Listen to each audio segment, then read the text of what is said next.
ಜಾಸ್ತಿ ಆಗ್ತಾಯಿದೆ. ಅಂಥ ಒಂದು ಕಾಲಜ್ಞಾನದ ಸೂಚನೆ ಅದು.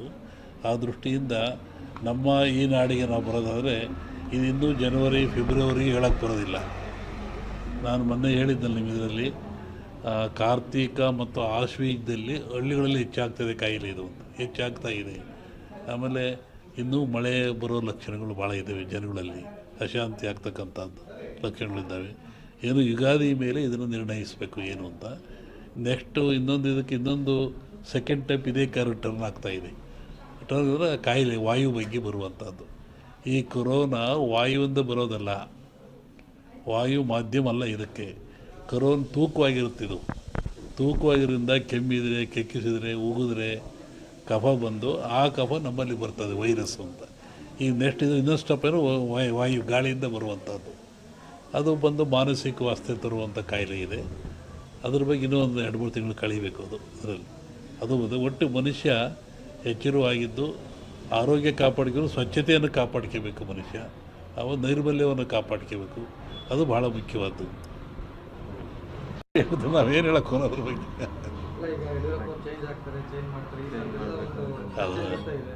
ಹಾಗೇನಿಲ್ಲ. ಮೊನ್ನೆ ಗ್ರಹಣಗಳು ಎಲ್ಲ ಬಂತಲ್ಲ, ಇದು ಭಾರತ ಕಂಡ ಜಗತ್ತಿನಾದ್ಯಂತ ಇದ್ರ ಭವಿಷ್ಯ ಅಂದರೆ ರಾಜಕೀಯ ವಿಪ್ಲವ ಅಂತದೆ. ಅಮೇರಿಕಾದಲ್ಲಾಯಿತು ಮತ್ತು ಎಲ್ಲ ಕಡೆ ಅಟ್ಲಾಗ್ತಾ ಇದೆ. ರಾಜಕೀಯ ವರ್ಗದ ಬಗ್ಗೆ ವಿಪ್ಲವ ಅಂತ ಹೇಳ್ತಾರೆ.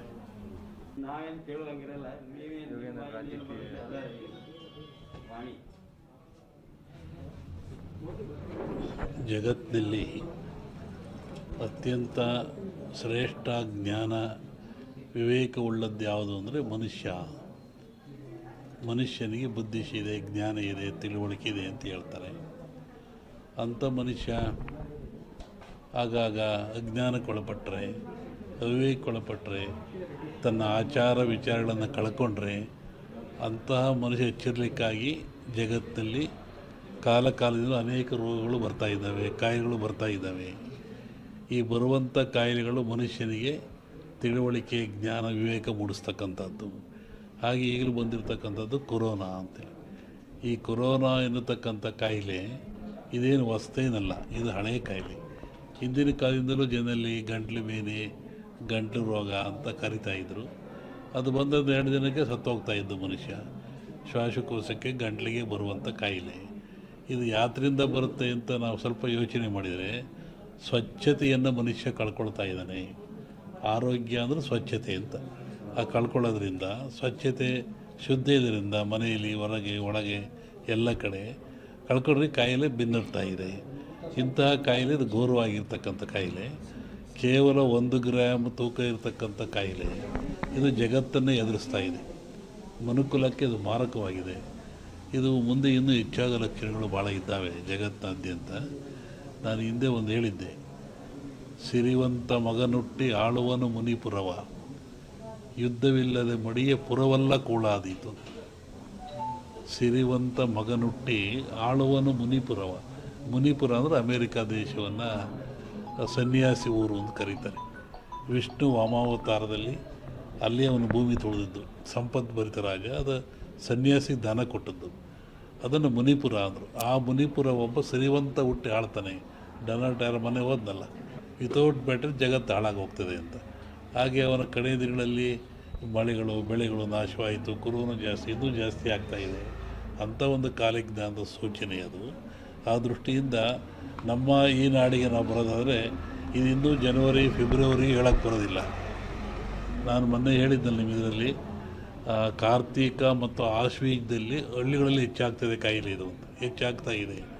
ಆಮೇಲೆ ಇನ್ನೂ ಮಳೆ ಬರೋ ಲಕ್ಷಣಗಳು ಭಾಳ ಇದ್ದಾವೆ, ಜನಗಳಲ್ಲಿ ಅಶಾಂತಿ ಆಗ್ತಕ್ಕಂಥದ್ದು ಲಕ್ಷಣಗಳಿದ್ದಾವೆ. ಏನು ಯುಗಾದಿ ಮೇಲೆ ಇದನ್ನು ನಿರ್ಣಯಿಸಬೇಕು ಏನು ಅಂತ. ನೆಕ್ಸ್ಟು ಇನ್ನೊಂದು ಸೆಕೆಂಡ್ ಟೈಪ್ ಇದೇ ರಿಟರ್ನ್ ಆಗ್ತಾಯಿದೆ.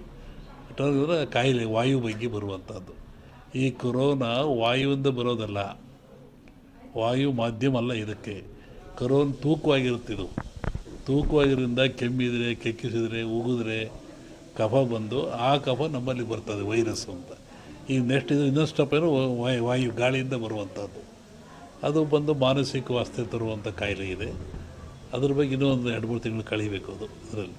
ಅದು ಒಟ್ಟು ಮನುಷ್ಯ ಎಚ್ಚರವಾಗಿದ್ದು ಆರೋಗ್ಯ ಕಾಪಾಡ್ಕೊಂಡು ಸ್ವಚ್ಛತೆಯನ್ನು ಕಾಪಾಡ್ಕೋಬೇಕು ಮನುಷ್ಯ. ಅವ ನೈರ್ಮಲ್ಯವನ್ನು ಕಾಪಾಡ್ಕೋಬೇಕು, ಅದು ಭಾಳ ಮುಖ್ಯವಾದ್ದು.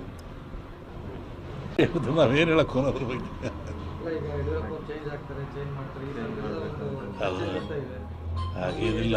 ಮೊನ್ನೆ ಗ್ರಹಣಗಳು ಎಲ್ಲ ಬಂತಲ್ಲ, ಇದು ಭಾರತ ಕಂಡ ಜಗತ್ತಿನಾದ್ಯಂತ ಇದ್ರ ಭವಿಷ್ಯ ಅಂದರೆ ರಾಜಕೀಯ ವಿಪ್ಲವ ಅಂತದೆ.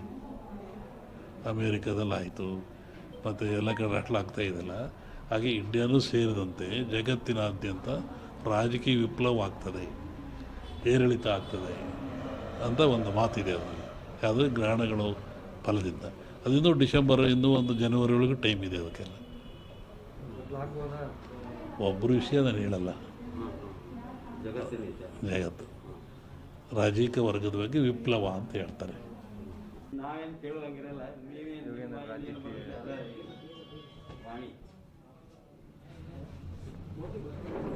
ಜಗತ್ತಿನಲ್ಲಿ ಅತ್ಯಂತ ಶ್ರೇಷ್ಠ ಜ್ಞಾನ ವಿವೇಕವುಳ್ಳದ್ದು ಯಾವುದು ಅಂದರೆ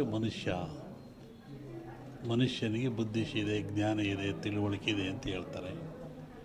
ಅಂಥ ಮನುಷ್ಯ ಆಗಾಗ ಅಜ್ಞಾನಕ್ಕೊಳಪಟ್ಟರೆ, ಅವಿವೇಕಕ್ಕೊಳಪಟ್ಟರೆ, ತನ್ನ ಆಚಾರ ವಿಚಾರಗಳನ್ನು ಕಳ್ಕೊಂಡ್ರೆ ಅಂತಹ ಮನುಷ್ಯ ಎಚ್ಚರಿಕೆಗಾಗಿ ಜಗತ್ತಿನಲ್ಲಿ ಕಾಲದಿಂದ ಅನೇಕ ರೋಗಗಳು ಬರ್ತಾಯಿದ್ದಾವೆ, ಕಾಯಿಲೆಗಳು ಬರ್ತಾಯಿದ್ದಾವೆ. ಈ ಬರುವಂಥ ಕಾಯಿಲೆಗಳು ಮನುಷ್ಯನಿಗೆ ತಿಳುವಳಿಕೆ, ಜ್ಞಾನ, ವಿವೇಕ ಮೂಡಿಸ್ತಕ್ಕಂಥದ್ದು. ಹಾಗೆ ಈಗಲೂ ಬಂದಿರತಕ್ಕಂಥದ್ದು ಕೊರೋನಾ ಅಂತೇಳಿ.